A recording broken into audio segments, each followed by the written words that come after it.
Naomi still wants to hold on to her secret while Leslie wants to run tell that.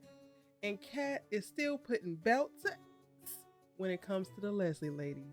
What's good, y'all? It's Erica Vane coming to you right here on Erica Vane TV with another Beyond the Gates video. And in this one, I'm breaking down season 2, episode number 38.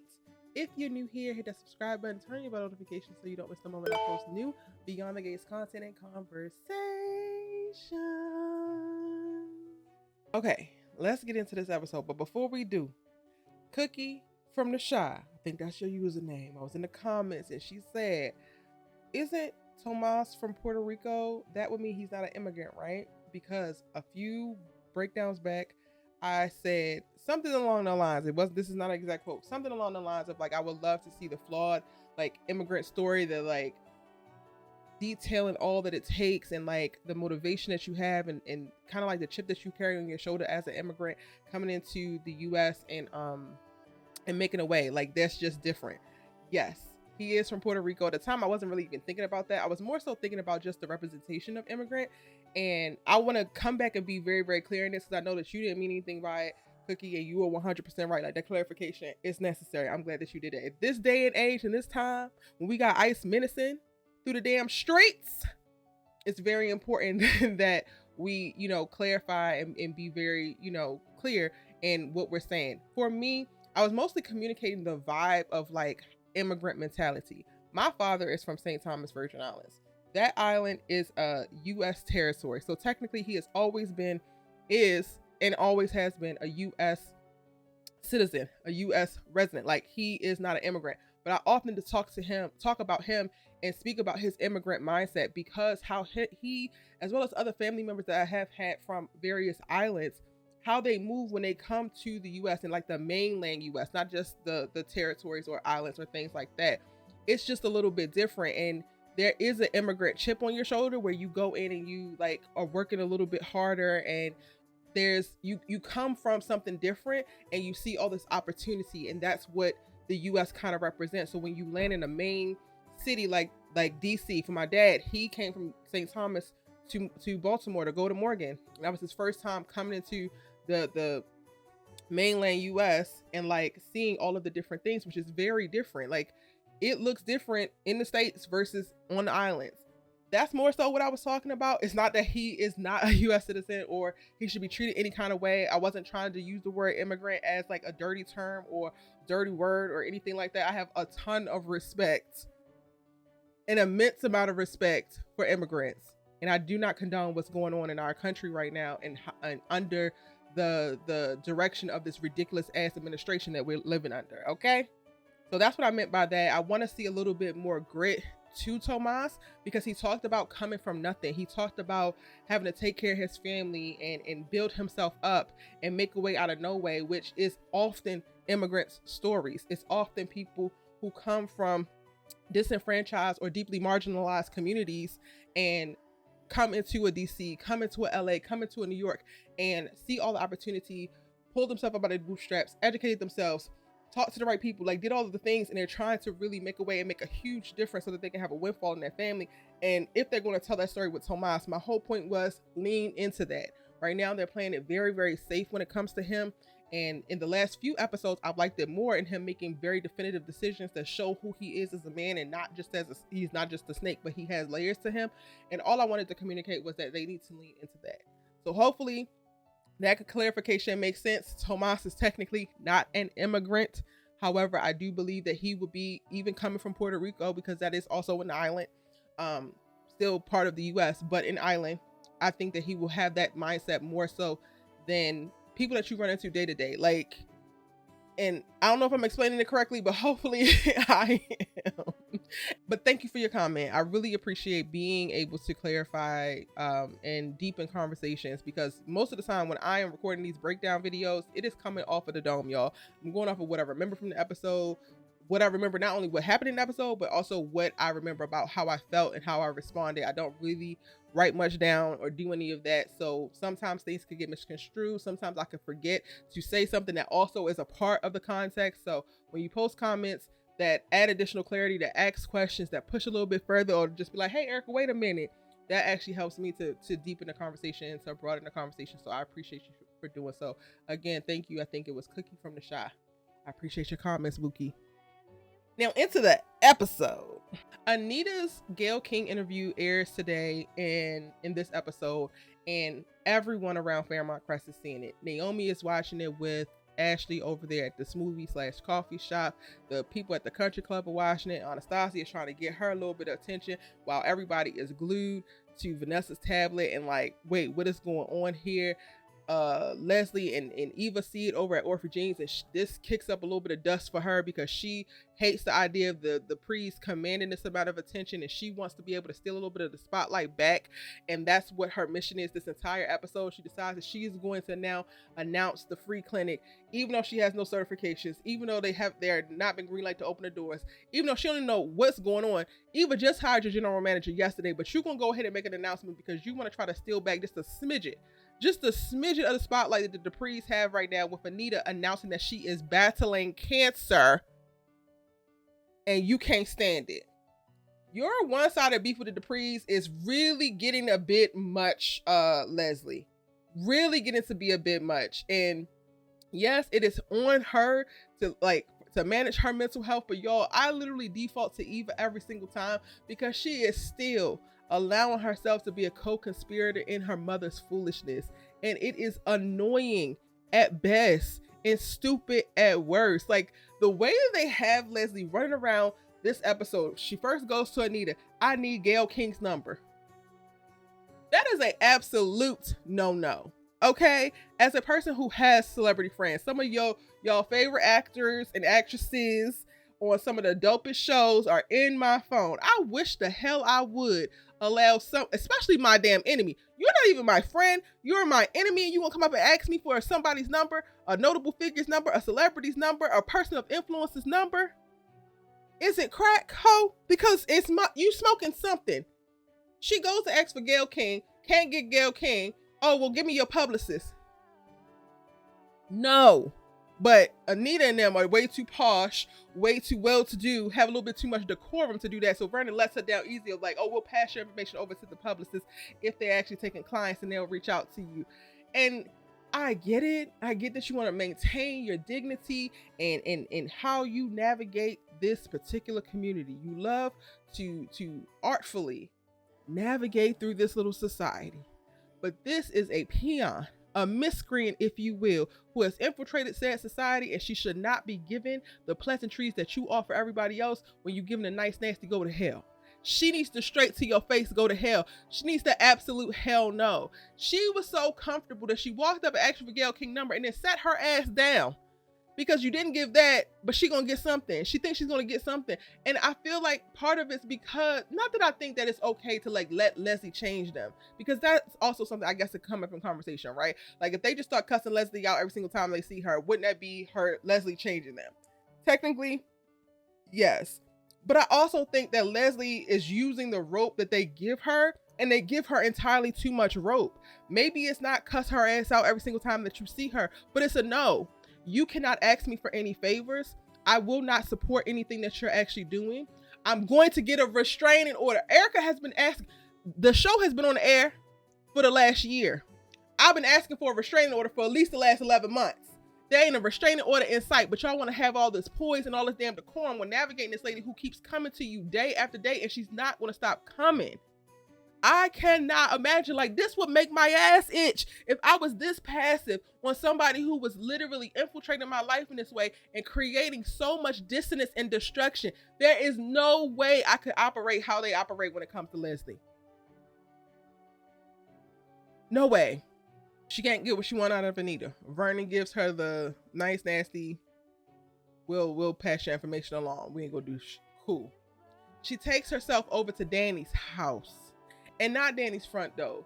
She climbs through her damn bushes, basically. We don't see all of this, but however you got to the back, over to the entrance, into the back, she's coming knocking on one of her intimate doors, not her front door, because she didn't want to be announced. And then she barges her way into her house after Dani tries to shut the door in her damn face, and she's asking for the press contacts that she had for her live stream. To which Dani says, girl, why in the hell would a bunch of fashion contacts, press people, want to cover you talking about a health clinic. Press is press. That is not how this works. This is all wrong on so many levels. Watching Leslie in this episode was just so infuriating because I get the whole mental thing that's happening on her end, and that's something that we're going to talk about. I've been talking about it for forever. They haven't given us no diagnosis yet or showed us that we're going to go down the line of a diagnosis. But the amount of delusion that this lady has is way more than something that she could cultivate on her own. That is involuntary, and that is a chemical imbalance if I've ever seen one. And no, I'm not a damn psychologist, and no, I'm not a damn doctor, but something is wrong with that lady. But Dani, they have Dani tell this lady no. Andre's the one who winds up having to push her out, but even Dani has decorum. This is the same Dani who shot up the wedding. Well, I guess also Dani has changed and she has shifted. But you done brought your killer ass, your attempted murderous ass, to my door, barged into my house, and start demanding things of me, acting like your ass is not going to leave, and I own a gun. And this is not even in public. Why couldn't we have Dani pull a gun on her? Like, somebody needs to start pushing back harder with Leslie because she thinks that everybody is playing with her. And that's part of the problem, I think. Y'all are actually playing with her. Y'all are playing her game when y'all need to be rewriting the rules and telling her what this is. This is not a game. This is real life, ho. Real life. Leslie just flutters about this entire episode, going from one person to the next person, getting on everybody's goddamn nerves, asking things of them. Goes to Smitty. Oh, I want to give you the exclusive. You want to give me the exclusive on the free clinic that you basically stole from my damn daughter and squeezed her out of when she wanted to do something to honor her mother in the community that her mother found a family in all the times that she was on the streets and away from them. Is that correct? He don't say all of that, but that was what was in his damn dialogue. Because Leslie, what would possess you? What would possess you? Like, I've tried to, in this episode, really think about what Leslie could be thinking about, and I got nothing, y'all. I don't know what's happening up in her birdhead ass brain, because why in the hell would you think that people will put aside their disdain for you, their disgust for you, the disrespect that they harbor for you, and the disinterest that they have in wanting to engage with you just to try to lift you up, and you immediately go brazen, bold, entitled, if you will, demanding things of people that you have harmed, that you have actively harmed. Oh, when she's talking to Smitty, oh, well, she can stand next to me. She can be in a couple pictures. And I'll bring this back to Eva because you were the first victim of your mother's bullshit. And you were consistently the victim of your mother's bullshit. And yet and still, you're the only one who chooses to stay in her life in a way, aside from Jan. But we haven't seen her interact with Jan that much anyway. But you're the closest and most influential person to her. And you're choosing to actually be there. But you're choosing to be there and ignore it. Even knowing. And it adds insult to injury, y'all. Whenever they bring Laura into conversation with Eva, I'm immediately back on Eva's ass even harder.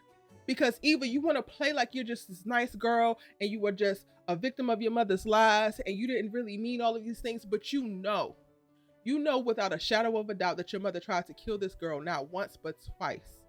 And you can look at her in the face and you can say that she's such a great girl, and the fact that she can forgive her, and the fact that she's standing in her truth and she's not like your mother intimidate her anymore is just so amazing, and this and that, and yet and still you are doing nothing to protect her moving forward.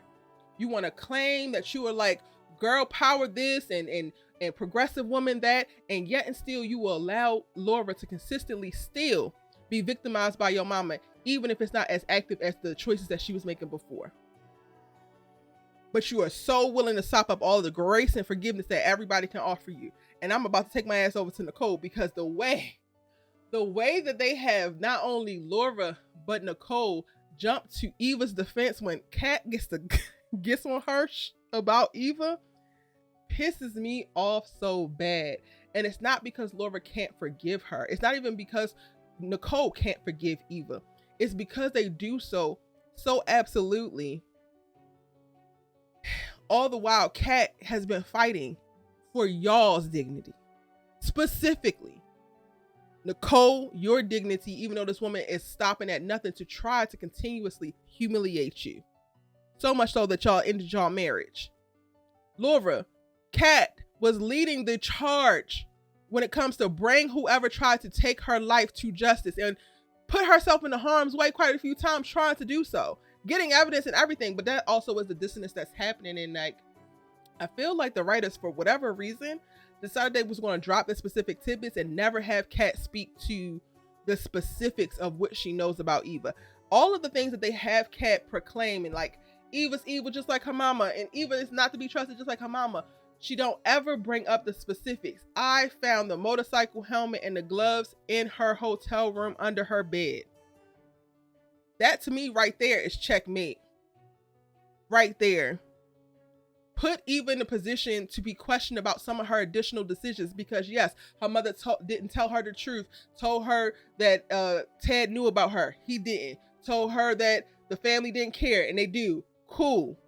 But she also made definitive decisions while having all of the information. She tried to weaponize and extort Leslie behind the attempted murder of Laura. And she ain't never atoned for that. She just go ahead and get the grace because she the cutie patootie with the great curly hair and a funky style and a nice funky fro.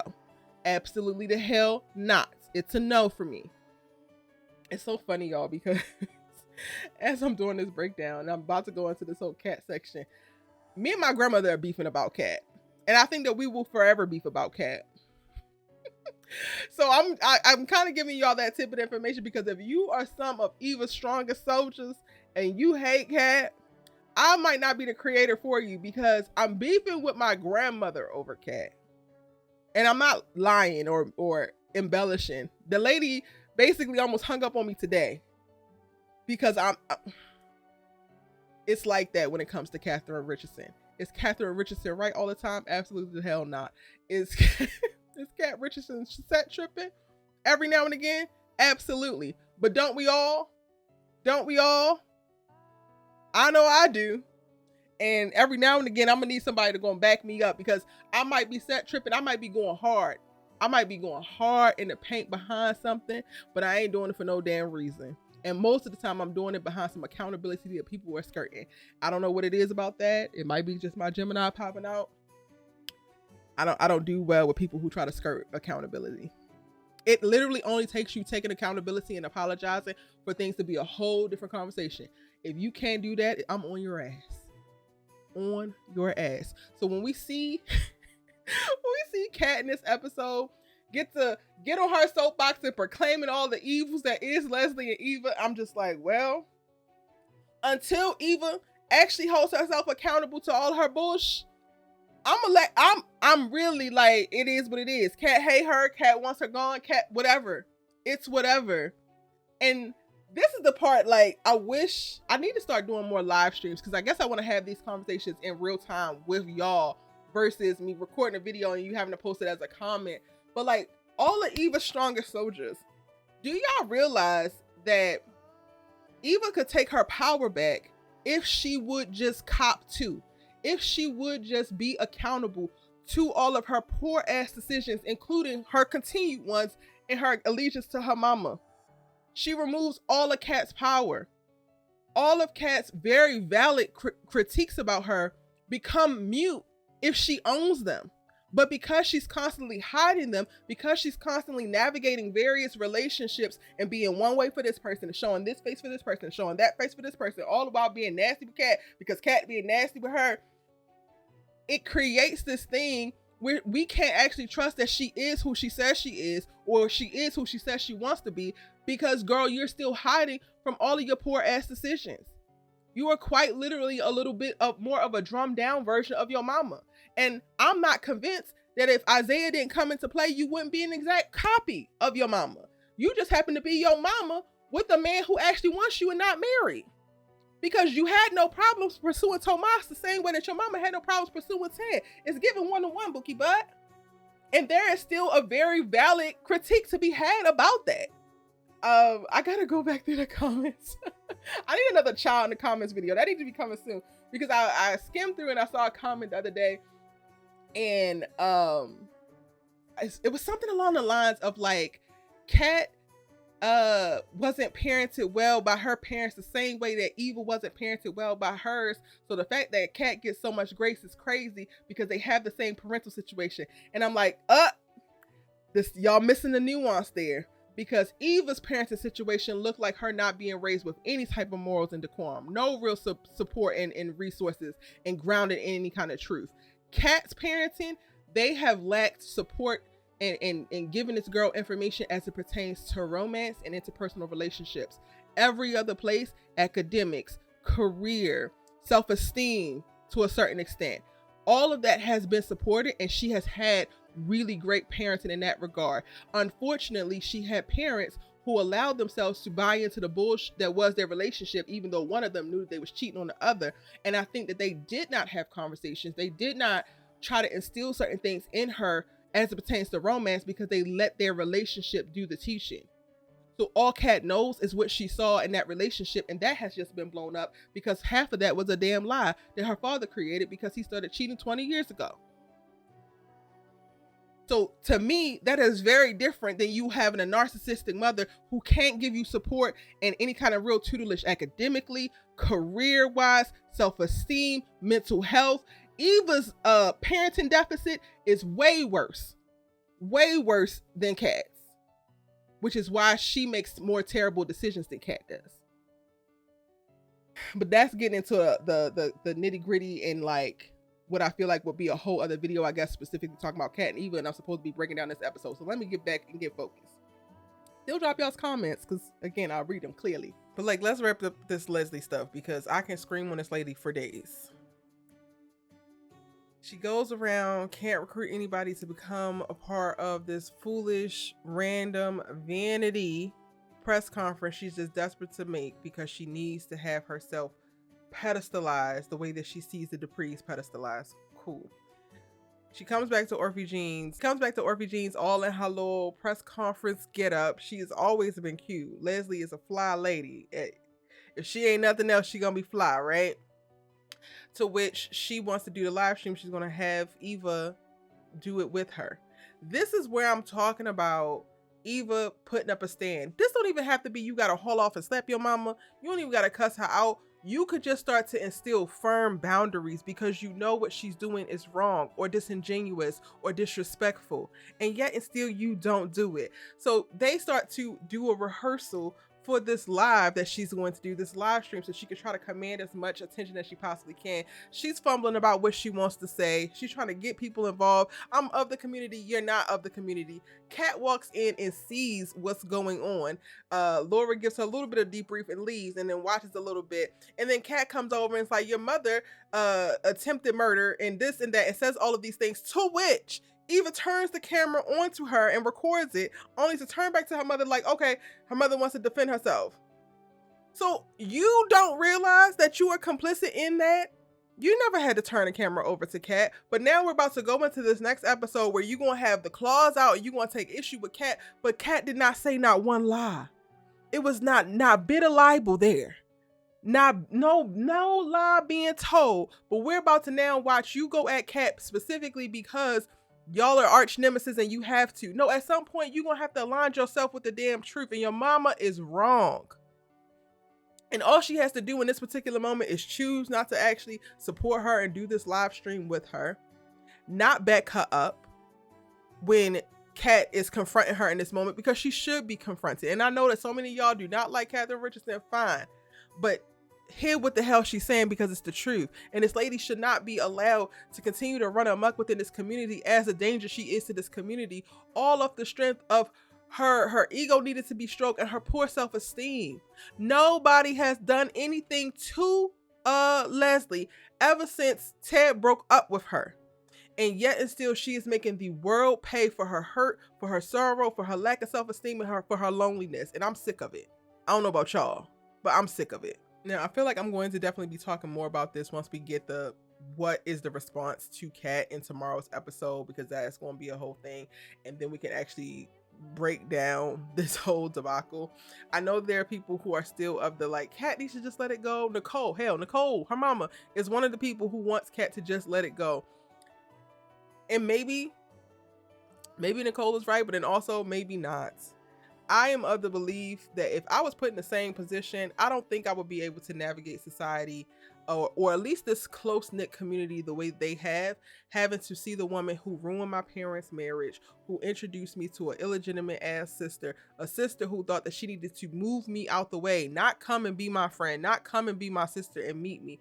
The sister who literally allowed herself to be a pawn in the game and then also decided to try to play a little bit of maniacal games as well, only to now be trying to keep up a facade as if she is good and she's clean and she's this and she's that, all the while she's always giving my ass to kiss. I mean, giving me her ass to kiss. I don't know if I would be able to run into her at Orphe Jeans, run into her at the country club and not have smoke. So when people want me to come for cat and people want me to say this and that and do all that, I first and foremost don't want to ever be a hypocrite. Every now and again, people going to be hypocritical and your views can change. I'm a Gemini again. I adapt and I adjust. But for right now and how I see it, I'm not saying I can't look y'all in the face or look into this camera and tell y'all that I wouldn't do some of the same stuff that I see Cat do. I can't tell you that. It would be a lie. Honestly, I can't tell you that I wouldn't have took it to hell because it's also entirely too much talking. Thank God I live a life of like very little petty drama like this, because I would have so many charges. Like, I'm only going to do but so much talking. I'm only going to do but so much back and forth. I just am. It ain't right, but it is what it is. In other news, Naomi is over at the coffee/smoothie shop talking with Ashley, and she gets a little snippy with Ashley because Ashley's like, are you going to be inspired by your grandmother and tell your family? Don't you feel like it's time to tell your family? She's like, don't you think you need to mind your business? I said, Naomi needs some black friends. She needs some black homegirls, because the way I would have responded immediately to her, like, well, good thing you are my business and your well-being is my business. And what you gonna do?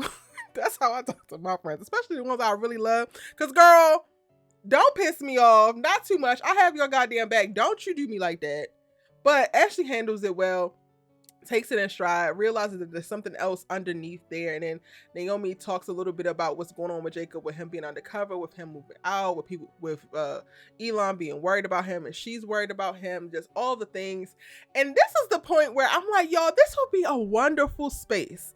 Like, let's just take a pause and give Naomi empathy. Because I know y'all been on her neck. Every now and again, I got to tap my girl as well, because she be tripping sometimes. And y'all know I'll call her out when she be tripping.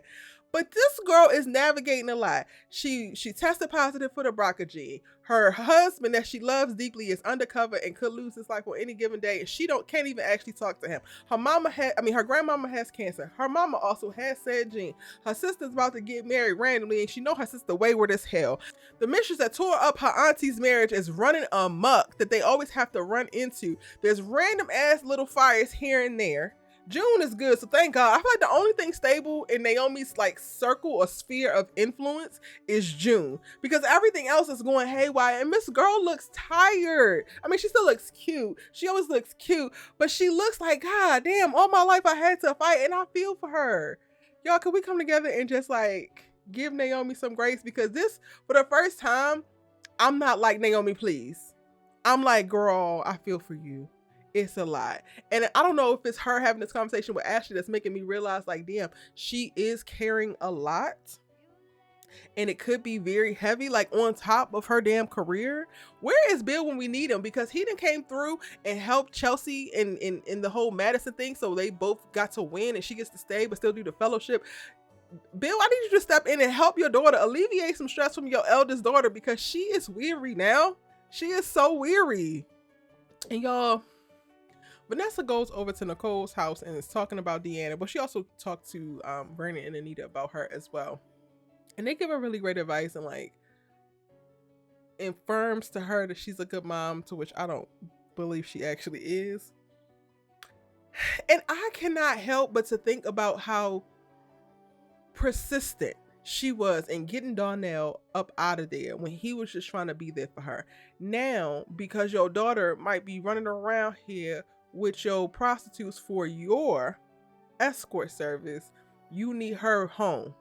You wasn't worried when the girl ain't show up for the damn funeral for her daddy's death. And any of the weeks after that, you barely have conversations with her. You can barely ever get on the phone, but it's when she is being set up by her sorority sisters with members of your staff with this prostitution ring you running. Now all of a sudden you running telling everybody that you just need your daughter home and you're just so sad about Doug's death. You like listening to her talk, I'm just like, the revisionist history is crazy. And I get grief can be a very complex thing. She could very well miss Doug and still want Joey and all of that. But the way that she was pushing that narrative about how terrible her life was and how she couldn't be who she actually is, and Doug was the anchor to her life, and not in a good way. He kept her restricted and held down, and now she's just so free and she's so happy, only to see her have the conversations around around Deanna specific. So I can't even say these damn kids, but have the conversation around Deanna. And like her struggling with grief with Doug and then trying to commiserate with Nicole. Nicole like, yeah, because, you know, Ted's not dead, but it's not the same, but it's kind of like that. And I get that. Like, you grieving a marriage, I get that. But also, Vanessa, you went out of your way to communicate at every chance you could. Force Joey into public with your ass weeks after laying your husband to rest. And you want me to believe that you're struggling with the memory of Doug and missing y'all's life together as you were talking about with Nicole.